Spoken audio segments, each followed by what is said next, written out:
Bonjour, and welcome to day 3 of the MIP Digital Fronts. How's everybody doing this morning? Yes! How are we? Oh, we have made it through. How many folks in the room have sold something so far by screaming out? Did you sell something? Yes! All right, we've got today, and we're going to do it. And we're going to have lots and lots of insights. I am Amber J. Lawson. I am the CEO and founder of Good Amplified. We are the only MCN exclusively servicing nonprofits, so we're committed to good at scale. And this is the 4th year of these digital fronts, and we have seen some massive evolution. And it's really exciting. We're gonna get into some amazing conversations and insights to what has happened in our space in this next conversation. So I'm very excited. I hope you are following the conversation at #MIPTV. Our first presenter of the day, we have 2, and then there's a keynote. So please stick around. They'll go back to back to back. It'll be awesome and amazing. You'll see amazing content, get some new insights, and hear what's happening. Some surprises also. So our first MCN, our first presenter to the table is Studio71. They have been a leader in this space from the get-go, talent first, and really creating the business models that are driving the business. Well, hello. So we are going to have an amazing conversation. I'm thrilled to introduce you to Reza Izad. He's the CEO of Studio71, and Adam Borston, who is the Executive Vice President of Distribution. Welcome, gentlemen. Thank you. Hello. We want to dig right into this. And let's dig. Yes. I mean, from the sizzle reel alone, being the creator-first network that you are, it's interesting because we've seen an evolution in the marketplace, right? That other MCNs, MPNs in the world have shifted into OTT, have been absorbed by big media companies like Disney, but you guys have not pivoted off of your original mission. Why is that? Well, I mean, look, let's start about sort of in terms of the difference between us and some of our competitive set. We were never a mass aggregator. We actually were born out of a traditional Hollywood management company. So it was very much around career journey, cultural impact. And when we looked at the space, one of the things that was like really key to us is what advertisers want, what our OTT partners want in terms of our productions that we deliver, are things that have scale on their own, individual talents, individual creatives that are unique and are massively popular. So that's really what we specialized in as a company. And as we've grown, we now have a number of broadcast partners. The partners that we selected, particularly ProSieben, essentially was doing a version of that in their own market, and we'll get into sort of how that works down the line. And so that's sort of the marriage of it. And if you think about this flight to quality, this conversation around adjacency and advertising, we've built a very not only brand safe but highly engaged environment for that. And so, like when you do the numbers, 6.5 billion views and 1,200 channels. That's a very high view to channel ratio. And so those numbers are actually meaningful. Those audiences are highly engaged, and it allows us to do a lot of interesting things around that from a business perspective. Yeah, and especially being at a market like this, we do focus on very premium, polished content. It's very formatted, and a lot of it feels like it could be on TV, but with a digital edge to it and short form nature. And you have lots of partnerships with film and television talent. Talk to us about that. I mean, again, it just speaks to that. So in this world, there's many people you can partner with, and we've selected a handful of film and TV stars, and our focus is really, are they digital native to begin with? So The Rock, as a good example, or Shay Mitchell, both had very large social followings, and individually were very active in terms of publishing and communicating with audiences directly, which is really what we do in these environments. And so one of the things The Rock and Shay wanted to do was they wanted to incorporate more long-form video, longer formats, and so we became sort of the partner to help enable them to do that. And it's built a really nice momentum. So we're producing a big YouTube Red series with The Rock called Lifeline, which is going to come out at the end of this year. And we're really helping him and his production company really get into the sort of the digital environment in a way, and obviously they're very ambitious, so we would like to help support those ambitions. And with Shay, it's much more, she wanted to have a lifestyle-driven channel, so it's much more around advertising relationships and creating opportunities for brands to interact with her in ways that they might not, in her regular sort of acting career.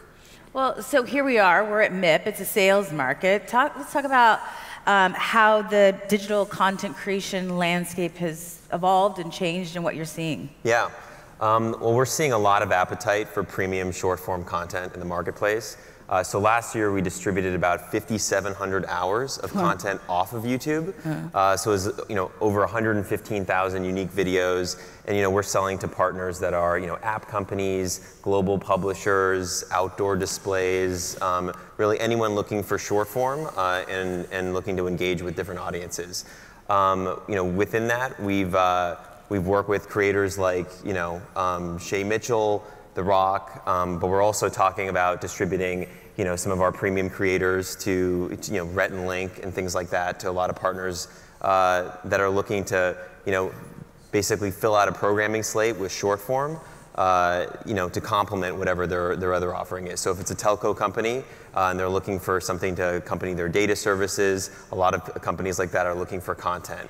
We're seeing our content be very popular on some platforms like Roku, which shows that people are watching our content in the living room, which is really interesting. So that's exploding for us. Internationally, we've seen a ton of excitement and interest in our content out of China. We made a partnership with an app called Toutiao, which is it's like a Chinese video app that's been downloaded 600 million times. Oh my God. It's a lot. It's crazy. Yeah, it's crazy numbers.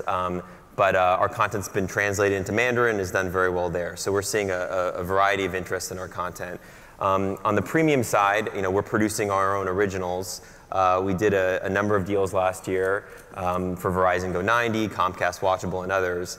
So I thought I could show a video for a project we worked on and distributed in 2016. The project's called Rush, and it's based on the EA video game Battlefield. So that was a really fun project. I think in terms of performance, it was one of the best rated in the male and action category. Other partners such as Comcast Watchable, we're working with Logan Paul, and the way that these partnerships work is we basically package an idea, whether it's scripted or unscripted, around our talent, and then we produce it in-house, and the creator becomes the talent in the production, and we then use the creator's social impact to support the content via marketing. So I thought I'd show another example of our content. This one is called Logan Paul Versus, and it's a project we did for Comcast Watchable.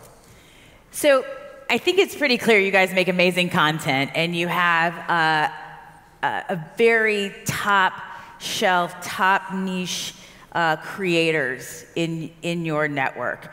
And I think you came here to talk about kind of a revolutionary idea and really to plant the seed of what's next and how content creators across all platforms could potentially make more money. That's the hope, right? So you had this partnership in January with TF1 and Mediaset. Yep.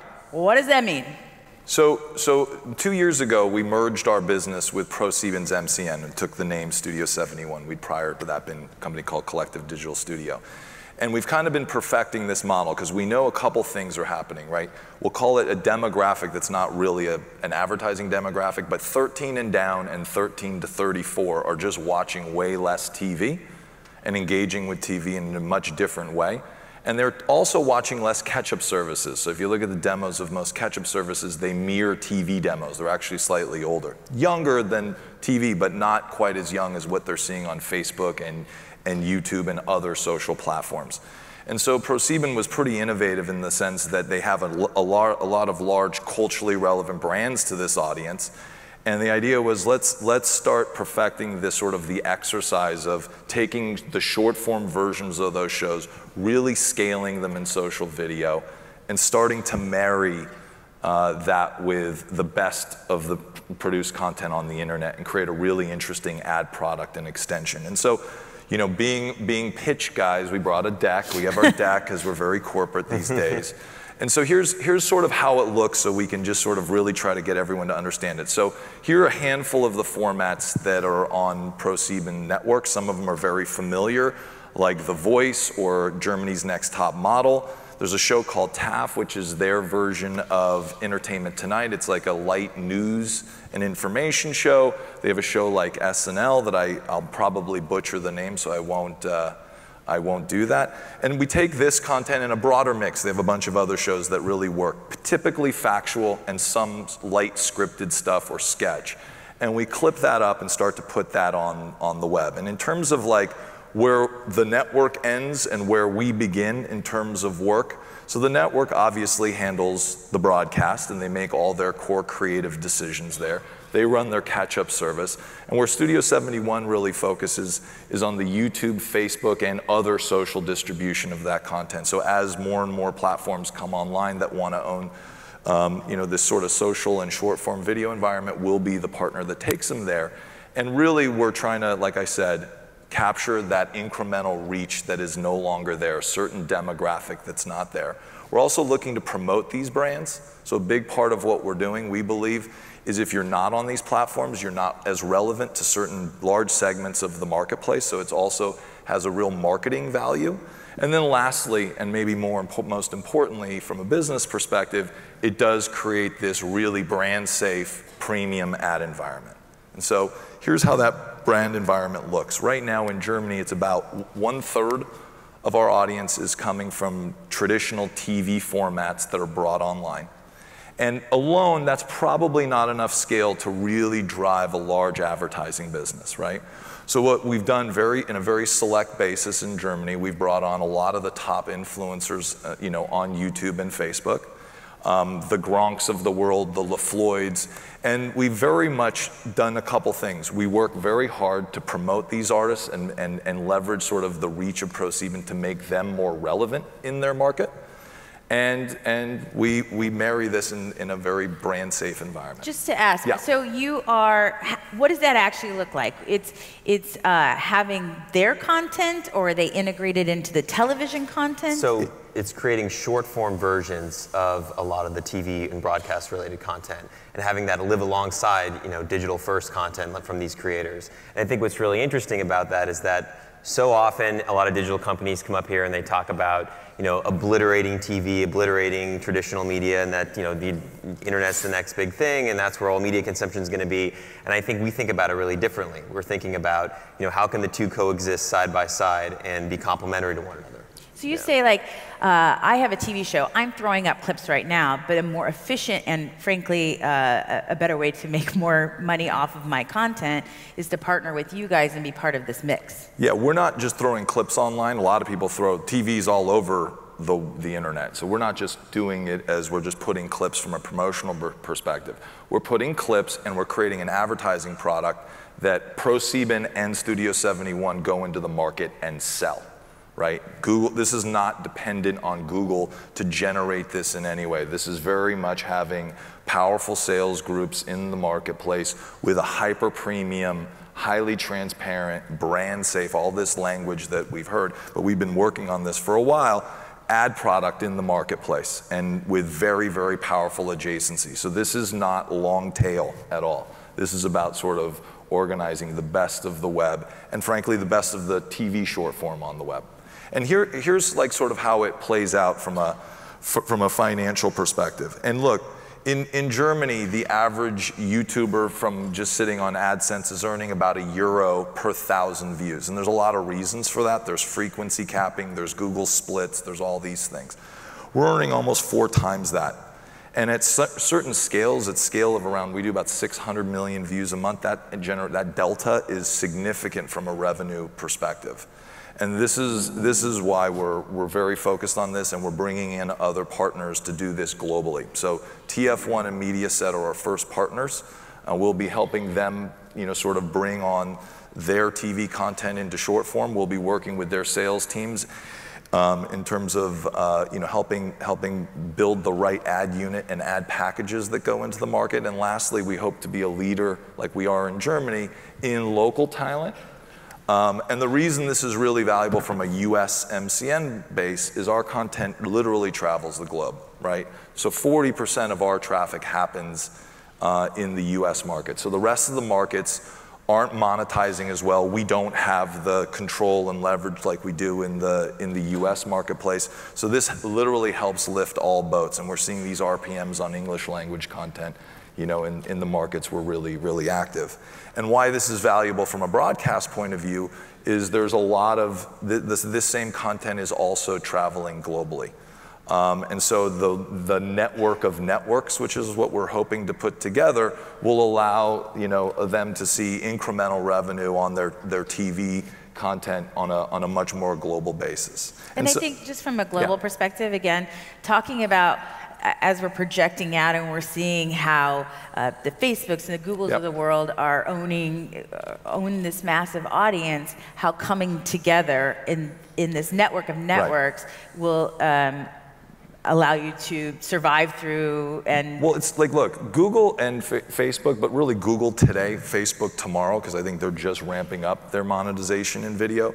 Google's a massive and very important partner to us. So this is not competitive with Google in any way. Google's job, though, is to organize all the world's information, right? So our job is to partner and create the most premium mix. We want to be in the equivalent of the Super Bowl, right, or prime time. They're competing for everybody's eye and every attention and everything, and we're just trying to be in this one little niche, and it requires, you know, a network of networks in order to do that on a global basis.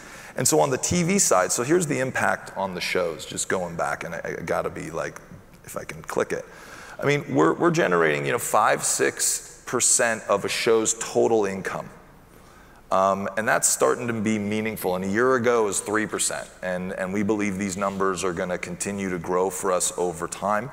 And when you think about this transition that's happening in the advertising market, these are actually significant sums that are coming back to the shows themselves and driving, hopefully, continued great content creation at the sort of at the local market level.